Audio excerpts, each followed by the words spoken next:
VS MS Excel లో ఈ వీడియోలో 12 షార్ట్ కట్ కీస్ గురించి మనం నేర్చుకుందామండి. జనరల్ గా మన కీబోర్డ్ లో ఫంక్షన్ కీస్ ఉంటాయి కదండి, F1 నుంచి F12 దాకా. ఈ కీస్ ఎక్సెల్ లో ఏ విధంగా యూజ్ అవుతాయో చెప్పడం జరిగింది. అలానే ఈచ్ ఫంక్షన్ కీ ముందు మన కంట్రోల్ యూజ్ చేసాం. అంటే కంట్రోల్ F1 నుంచి కంట్రోల్ F12 దాకా. అలానే షిఫ్ట్ కీ కూడా యూజ్ చేసామండి. షిఫ్ట్ F1 నుంచి షిఫ్ట్ F12 దాకా. ఈ కీస్ మొత్తం ఆల్రెడీ మీకు వీడియోస్ రూపంలో చెప్పడం జరిగింది. కావాలంటే ఆ వీడియో లింక్స్ అనేది కింద కామెంట్ సెక్షన్ లో ఇచ్చానండి, చూసి నేర్చుకోండి. ఇప్పుడు మనం అవే ఫంక్షన్ కీస్ ముందు ఆల్ట్ కీ అనేది యూజ్ చేద్దాం. ఆల్ట్ F1 నుంచి ఆల్ట్ F12 దాకా ఈచ్ షార్ట్ కట్ అనేది ఎక్సెల్ లో ఏ విధంగా యూజ్ అవుతుంది, ఆ షార్ట్ కట్ యూజ్ చేస్తే ఏ ఆప్షన్ ఓపెన్ అవుతుంది, ఎలాంటి వర్క్ చేయొచ్చో క్లియర్ గా నేర్చుకుందామండి.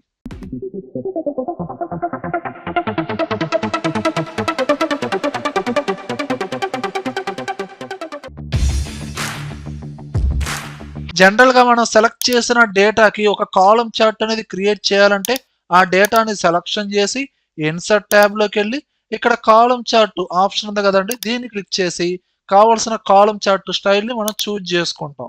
ఇలా కాలం చార్ట్ అనేది క్రియేట్ చేయాలండి. అలా కాకుండా మీకు ఏ డేటా అయితే కాలం చార్ట్ కావాలో ఆ డేటా సెలక్షన్ చేసి డైరెక్ట్ షార్ట్ కట్ కి ఏందండి, ఆల్ట్ F1 ప్రెస్ చేయండి. డైరెక్ట్ గా కాలం చార్ట్ అనేది క్రియేట్ అవుతుందండి. అంతేగాని ఇన్సర్ట్ ట్యాబ్ లోకి వెళ్ళి మీరు కాలం చార్ట్ ఆప్షన్ ని క్లిక్ చేయాల్సిన అవసరం లేదండి. మీరు డేటాని సెలక్షన్ చేయండి, డైరెక్ట్ గా కీబోర్డ్ లో ఆల్ట్ F1 ప్రెస్ చేయండి, డైరెక్ట్ గా చార్ట్ క్రియేట్ అవుతుందండి. ఓకేనా? ఈ ఎక్సెల్ వర్క్ బుక్ లో ఉన్న రిపోర్ట్స్ ని మనం సపరేట్ ఫైల్ లాగా సేవ్ చేయాలంటే మనం ఫైల్ ట్యాబ్ లోకి వెళ్ళి ఇక్కడ సేవ్ యాజ్ అనే ఆప్షన్ ఉంటుంది, దీన్ని క్లిక్ చేసి బ్రౌజ్ అని క్లిక్ చేస్తే ఇక్కడ మనకు ఒక విండో ఓపెన్ అవుతుందండి. మీకు కావాల్సిన లొకేషన్ లో మీకు కావాల్సిన నేమ్ తో సపరేట్ ఎక్సెల్ ఫైల్ గా సేవ్ చేయొచ్చు. అంటే ఈ సేవ్ యాజ్ విండో ఓపెన్ అవ్వాలంటే మనం ఇన్ని ఆప్షన్స్ జోలికి వెళ్ళాలండి. అంత ప్రొసీజర్ లేకుండా మీ ఎక్సెల్ ఫైల్ ని సపరేట్ ఫైల్ గా సేవ్ చేయాలనుకుంటే ఆ సేవ్ యాజ్ అనే విండో డైరెక్ట్ గా ఓపెన్ అవ్వాలంటే షార్ట్ కట్ ఏందండి, ఆల్ట్ F2. మీరు కీబోర్డ్ లో ఆల్ట్ F2 ప్రెస్ చేయండి, డైరెక్ట్ గా సేవ్ యాజ్ విండో ఓపెన్ అవుతుందండి. మీకు కావాల్సిన లొకేషన్ లో మీకు కావాల్సిన నేమ్ తో డైరెక్ట్ గా సేవ్ చేసుకోండి. ఓకేనా? ఎంఎస్ ఎక్సెల్ లో ఆల్ట్ F3 ప్రెస్ చేస్తే మనకి ఎలాంటి ఆప్షన్ గానీ ఎలాంటి వర్క్ అవదండి. అండ్ నెక్స్ట్ షార్ట్ కట్ ఏంటంటే ఆల్ట్ F4. ఇది బేసిక్ షార్ట్ కట్ అండి. ఎలాంటి విండోనైనా క్లోజ్ చేయడానికి, కంప్లీట్ గా అప్లికేషన్ ని క్లోజ్ చేయడానికి మనం యూజ్ చేసే షార్ట్ కట్ ఏందండి, ఆల్ట్ F4. మీరు కీబోర్డ్ లో ఆల్ట్ F4 ప్రెస్ చేశారనుకోండి, ప్రెసెంట్ ఏ విండో అయితే ఓపెన్ అయ్యి ఉందో డైరెక్ట్ గా క్లోజ్ అయింది. ఇన్ కేస్ ఆ ఫైల్ సేవ్ అయ్యి లేదనుకోండి, సేవ్ చేసుకుంటారు వద్దా అని అడిగిద్ది. మీరు సేవ్ అన్నారనుకోండి, డైరెక్ట్ గా సేవ్ అయిపోయి ఆ అప్లికేషన్ కంప్లీట్ గా క్లోజ్ అయిపోతుందండి. అలా కాకుండా అంటే కంప్లీట్ గా ఎక్సెల్ ఫైల్ అనేది క్లోజ్ అవ్వకుండా ఓన్లీ రిపోర్ట్స్ మాత్రమే క్లోజ్ అవ్వాలి, విండో అంతే ఉండాలండి. దానికి షార్ట్ కట్ వచ్చి కంట్రోల్ F4 అండి. మీరు కీబోర్డ్ లో కంట్రోల్ F4 ప్రెస్ చేయండి, ఎక్సెల్ విండో అంతే ఉండిద్ది. ఈ వర్క్ బుక్ లో ఉన్న షీట్స్ మొత్తం మీకు క్లోజ్ అయిపోతాయండి. ఈ విండో ద్వారా ఫైల్ మెనూలోకి వెళ్ళి మీరు న్యూ బ్లాంక్ పేజ్ కావచ్చు, ఆల్రెడీ సేవ్ చేసిన ఫైల్స్ కావచ్చు, మీరు డైరెక్ట్ గా ఓపెన్ చేసుకోవచ్చు. కంప్లీట్ గా ఎక్సెల్ ఫైల్ ని క్లోజ్ చేయాలంటే ఆల్ట్ F4. వర్క్ బుక్ లో ఉన్న షీట్స్ మొత్తాన్ని క్లోజ్ చేయాలనుకుంటే కంట్రోల్ F4 ప్రెస్ చేయండి. ఓకేనా? చూడండి వ్యూవర్స్, ఎక్సెల్ లో డిఫరెంట్ డేటాని బేస్ చేసుకొని పైవోట్ టేబుల్స్ అనేది క్రియేట్ చేస్తాం. సేమ్ షీట్ లో ఉండొచ్చు, లేదా అనదర్ షీట్స్ లో కూడా మనం పైవోట్ టేబుల్స్ అనేది క్రియేట్ చేస్తాం. ఇక్కడ ప్లేస్ వైజ్ గా ఎన్నెన్ని యూనిట్స్ సేల్ చేశారో నేను పైవోట్ టేబుల్ ద్వారా రిపోర్ట్ అయితే క్రియేట్ చేశాను.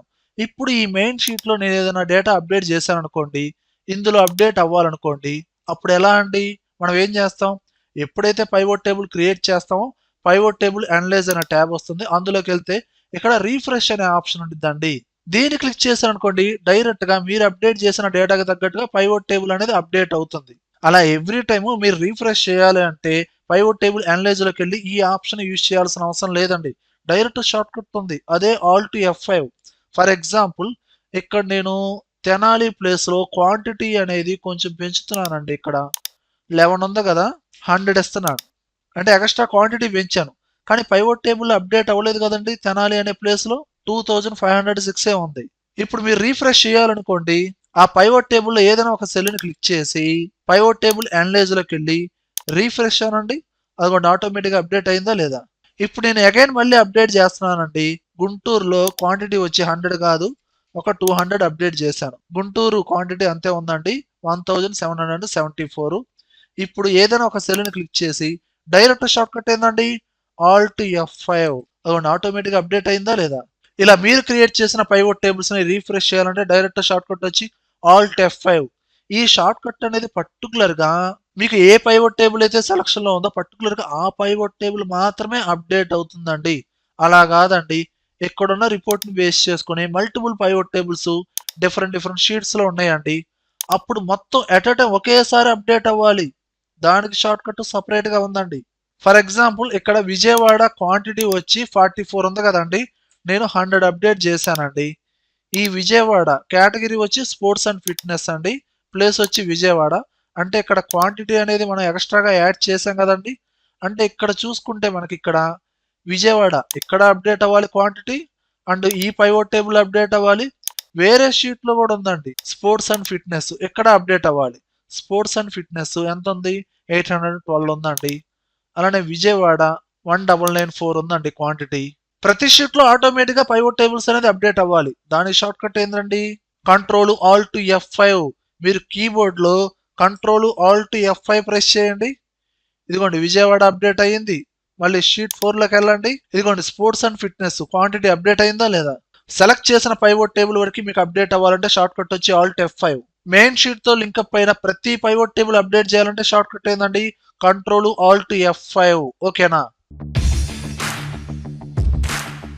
ఎంఎస్ ఎక్సెల్ లో ఆల్ట్ F6 ప్రెస్ చేస్తే మనకి ఎలాంటి యాక్షన్ జరగదండి. అండ్ నెక్స్ట్ షార్ట్ కట్ వచ్చి ఆల్ట్ F7. జనరల్ గా మనకి ఎక్సెల్ లో మీరు కీబోర్డ్ లో F7 ప్రెస్ చేశారనుకోండి ఈ ఎక్సెల్ షీట్ డేటాలో ఎలాంటి స్పెల్లింగ్ మిస్టేక్స్ ఉన్నా గ్రామర్ మిస్టేక్స్ ఉన్నా మొత్తం డిస్ప్లే అవుతాయి. అలానే నెక్స్ట్ స్పెల్లింగ్ మిస్టేక్ ని అండ్ గ్రామర్ మిస్టేక్ ని ఫైండ్ అవుట్ చేయాలంటే మనం యూజ్ చేసే షార్ట్ కట్ ఏందండి ఆల్ట్ F7. ఓకేనా.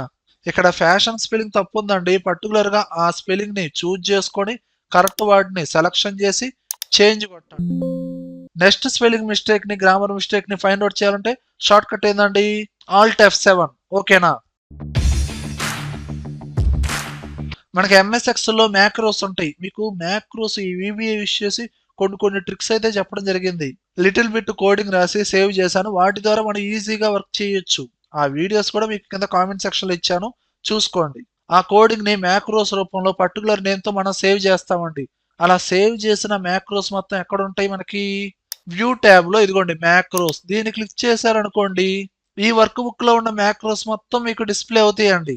మీకు కావాల్సిన డైరెక్ట్ గా సెలక్షన్ చేసి మీరు యూజ్ చేయొచ్చండి. అలాంటి ఆ మ్యాక్రోస్ ఓపెన్ చేయాలంటే షార్ట్ కట్ ఏందండి ఆల్ట్ F8. మీరు కీబోర్డ్ లో ఆల్ట్ F8 ప్రెస్ చేయండి. డైరెక్ట్ గా మ్యాక్రో విండో ఓపెన్ అయింది. మీరు సేవ్ చేసిన మ్యాక్రోస్ మొత్తం డిస్ప్లే అవుతాయండి. మీకు కావాల్సిన దాన్ని చూజ్ చేసుకొని మీ వర్క్ అనేది ఈజీగా చేయొచ్చండి. ఈ మ్యాక్రోస్ గురించి కంప్లీట్ గా నేనైతే చెప్పలేదండి. కొన్ని ట్రిక్స్ అక్కడక్కడైతే చెప్పాను. ఓసారి వెరిఫై చేసుకోండి. అండ్ నెక్స్ట్ షార్ట్ కట్ వచ్చి జనరల్ గా మనం ఎక్సెల్ లో క్రియేట్ చేసిన రిపోర్ట్స్ లో డాష్ బోర్డ్స్ కావచ్చు ఏదైనా కావచ్చు మల్టిపుల్ ఆబ్జెక్ట్స్ ఉంటాయి. ఆబ్జెక్ట్స్ అంటే ఈ చార్ట్స్ కావచ్చు షేప్స్ కావచ్చు టెక్స్ట్ ఆబ్జెక్ట్స్ కావచ్చు ఇవన్నీ ఉంటాయి. వీటిని మనం ఎడిట్ చేయాలన్నా సెలక్షన్ చేయాలన్నా ఇండివిజువల్ గా ఎలా సెలక్షన్ చేయాల్సిందే. అలా కాకుండా అవన్నీ కేటగిరీ వైజ్ గా ఒక ఆర్డర్ లో ఒక చోట ఉంటాయండి. ఆ ఆప్షన్ ఓపెన్ చేయాలంటే సెలక్షన్ ప్యాన్ అని ఒక ఆప్షన్ ఉండిద్దండి. ఆ ఆప్షన్ కి డైరెక్ట్ షార్ట్ కట్ ఏందండి ఆల్ట్ F10. మీరు కీబోర్డ్ లో ఆల్ట్ F10 ప్రెస్ చేయండి. ఇదిగోండి పర్టికులర్ గా ఈ డాష్ బోర్డ్ లో ఎన్ని ఆబ్జెక్ట్స్ అయితే ఉన్నాయో మొత్తం డిస్ప్లే అవుతున్నాయి చూడండి. వీటిని ఇక్కడ ఈ షో ఐకాన్ ఉంది కదండి దీన్ని క్లిక్ చేసి ఇదిగోండి ఈ విధంగా హైడ్ చేసుకోవచ్చు. మళ్ళీ డిస్ప్లే చేసుకోవచ్చు. కంట్రోల్ పట్టుకొని ఈ విధంగా ఒకేసారి ఇలా సెలక్షన్ చేసుకోవచ్చు. ఇక్కడ ఒకేసారి హైడ్ చేయాలా హైడ్ ఆల్, మళ్ళీ డిస్ప్లే చేయాలా షో ఆల్. ఇలా సెలెక్ట్ చేసిన రిపోర్ట్ లో ఆబ్జెక్ట్స్ మొత్తం ఎట్ టైం హైడ్ చేయాలన్నా డిస్ప్లే చేయాలన్నా ఇండివిజువల్ గా మీరు మాడిఫై చేయాలన్నా మనకి యూజ్ అయ్యే ఆప్షన్ సెలక్షన్ ప్యాన్ అండి. దీనికి షార్ట్ కట్టే ఆల్ట్ F10. ఓకేనా. మీకు ప్రీవియస్ గా చెప్పాను ఈ VBA కోడింగ్ ఇది ఎక్కడ రాస్తాం మన విజువల్ బేసిక్ అప్లికేషన్ అని సపరేట్ విండో ఉండిద్ది. అందులో మనం ఓపెన్ చేస్తాం. ఆ విండో ఓపెన్ చేయాలంటే డైరెక్ట్ షార్ట్ కట్ ఏందండి ఆల్ట్ F11. మీరు కీబోర్డ్ లో ఆల్ట్ F11 ప్రెస్ చేయండి. మీకు ఎక్సెల్ లో VBA కోడింగ్ కనుక వస్తే ఏదైనా ట్రై చేయాలనుకుంటే డైరెక్ట్ గా ఈ విండో ద్వారా ఓపెన్ చేసి వ్యూ మెనూలోకి వెళ్ళి ఇక్కడ కోడింగ్ అనేది రాసుకోవచ్చు. దాన్ని సేవ్ చేసుకోవచ్చు. ఆ సేవ్ చేసిన మ్యాక్రోస్ తో మనకి సేవ్ అయి ఉంటే దాన్ని ఓపెన్ చేయాలంటే షార్ట్ కట్ ఏందండి ఆల్ట్ F8. కోడింగ్ ఎక్కడ టైప్ చేస్తాం విజువల్ బేసిక్ ఫర్ అప్లికేషన్ విండోలో. దీన్ని ఓపెన్ చేయాలంటే షార్ట్ కట్ ఏందండి ఆల్ట్ F11. ఓకేనా. అండ్ ఫైనల్ షార్ట్ కట్ వచ్చి ఆల్ట్ F12. దీన్ని కనుక ప్రెస్ చేశారనుకోండి, ఆల్ట్ F12 ప్రెస్ చేయండి, డైరెక్ట్ గా మీకు పవర్ క్వరీ విండో ఓపెన్ అవుతుందండి. Power query editor. ఇందులో ఎక్సెల్ లో లేని ఇంకా అడ్వాన్స్డ్ ఆప్షన్స్ అన్ని, డేటా అనాలిసిస్ ఆప్షన్స్ అన్ని ఇందులో ఉంటాయండి. ఎక్సెల్ లో ఉన్న డేటాని పవర్ క్వరీలో యాడ్ చేసి మోడిఫై చేసి మళ్ళీ ఎక్సెల్ లోనే ఇంపోర్ట్ చేసుకోవచ్చు. మీకు పవర్ క్వరీని యూజ్ చేసి కొన్ని ట్రిక్స్ చాలా చెప్పారండి. కాబట్టి ఒక ఎగ్జాంపుల్ చూడండి. ఇక్కడ ఒక ప్రోడక్ట్ డేటా అయితే ఉందండి. ఇక్కడ బ్రాండ్ అండ్ ప్రోడక్ట్ ని సపరేట్ కాలమ్స్ లో పెట్టా. లేదు ఈ 2 కాలమ్స్ ని మెర్జ్ చేయాలండి. వాటికి ఎక్సెల్ లో డిఫరెంట్ ఫార్ములాస్ యూజ్ చేస్తాం. అలా కాదండి, డైరెక్ట్ గా మెర్జ్ అవ్వాలి. బ్రాండ్ ప్రోడక్ట్ మధ్యలో స్పేస్ రావచ్చు, లేదంటే వేరే కామా రావచ్చు, ఏదైనా పెట్టుకోండి మీ ఇష్టం. ఈ 2 కాలమ్స్ ని మెర్జ్ చేయాలి ఎలాంటి ఫార్ములా లేకుండా. అప్పుడు మీరు ఏం చేస్తారు, ఇప్పుడు ఈ డేటాని పవర్ క్వరీలో యాడ్ చేయండి. అలా యాడ్ చేయాలంటే ఈ డేటాకి టేబుల్ ఫార్మేట్ అప్లై చేయండి. టేబుల్ ఫార్మేట్ అప్లై చేసిన తర్వాత మీరు డైరెక్ట్ గా ఏం చేస్తారు, కీబోర్డ్ లో ఆల్ట్ F12 ప్రెస్ చేయండి, లేదా డేటా ట్యాబ్ లోకి వెళ్ళి ఇక్కడ ఫ్రమ్ టేబుల్ రేంజ్ ఆప్షన్ ఉందా, దీన్ని క్లిక్ చేయండి. డైరెక్ట్ గా మీకు పవర్ క్వరీ ఎడిటర్, అందులో డేటా అనేది ఇంపోర్ట్ అవుతుందండి. ఇక్కడ బ్రాండ్ ప్రోడక్ట్ ఈ 2 కాలమ్స్ ని మెర్జ్ చేయాలనుకుంటున్నారండి. కంట్రోల్ పట్టుకుని ఈ 2 కాలమ్స్ ని సెలక్షన్ చేసి ఇక్కడ యాడ్ కాలమ్ ట్యాబ్ లోకి వెళ్ళండి. మెర్జ్ కాలమ్స్ అనే ఆప్షన్ ఉందా, దీన్ని క్లిక్ చేయండి. ఇది కూడా ఒక విండో అయితే ఓపెన్ అయిందండి. సపరేటర్, దేంతో సపరేట్ అవ్వాలి ఆ 2 కాలమ్స్ డేటా, నాకు మధ్యలో స్పేస్ రావాలి, స్పేస్ లేదా సెమీకోలన్, మీకు కావాల్సిన సింబల్ అనేది ఇవ్వండి. స్పేస్ ఓకే ప్రెస్ చేయండి. ఇదిగోండి సపరేట్ కాలమ్ లో మెర్జ్ అయిందా లేదా. ఇప్పుడు ఈ 2 కాలమ్స్ డేటాని డిలీట్ చేయండి. సెలక్షన్ చేసి రైట్ క్లిక్ ఇవ్వండి, రిమూవ్ కాలమ్స్. అలానే లాస్ట్ లో మెర్జ్ అయి ఉంది కదండి, ఈ కాలమ్ ని మీకు కావాల్సిన లొకేషన్ లో ఈ విధంగా డ్రాగ్ చేసుకోండి. అలానే పైన టైటిల్ మారిందండి, ఎడిట్ చేసి మార్చుకోండి ప్రోడక్ట్ నేమ్ అని. అండ్ ఈ డేటా అనేది ఎక్సెల్ లో ఇంపోర్ట్ అవ్వాలంటే మీరు డైరెక్ట్ గా హోమ్ ట్యాబ్ లోకి వెళ్ళి క్లోజ్ అండ్ లోడ్ ఈ ఆప్షన్ క్లిక్ చేయండి. డైరెక్ట్ గా సపరేట్ షీట్ లో మీకు ఇదిగోండి ఈ విధంగా అప్డేట్ అవుతుందండి. అంటే ఇక్కడున్న మెయిన్ సోర్స్ డేటాని బేస్ చేసుకొని మీడియేటర్ గా పవర్ క్వరీని బేస్ చేసుకొని సపరేట్ షీట్ లో డేటాని అప్డేట్ చేశారు. ఇప్పుడు మెయిన్ షీట్ లో మీరు ఏదైనా అప్డేట్ చేశారనుకోండి, ఆటోమేటిక్ గా ఈ షీట్ లో డేటా అనేది అప్డేట్ అవుతుందండి. ఇలా చాలా రకాలుగా పవర్ క్వరీ అప్లికేషన్ అనేది యూజ్ అవుతుందండి. దీని గురించి ఇంకా అడ్వాన్స్డ్ గా ఫ్యూచర్ లో ముందు చెప్పుకుందామండి. అలాంటి విండోని ఓపెన్ చేయాలంటే షార్ట్ కట్ ఏందండి, ఆల్ట్ F12. ఓకేనా వ్యూయర్స్, ఈ వీడియోలో కంటెంట్ ఉంటే లైక్ చేయండి. అలానే కంప్యూటర్ సెంటర్ ఛానల్ సబ్స్క్రైబ్ చేసుకోకపోతే వెంటనే సబ్స్క్రైబ్ చేయండి. పక్కన ఉన్న బెల్ ఐకాన్ని ప్రెస్ చేయండి. Thank you very much.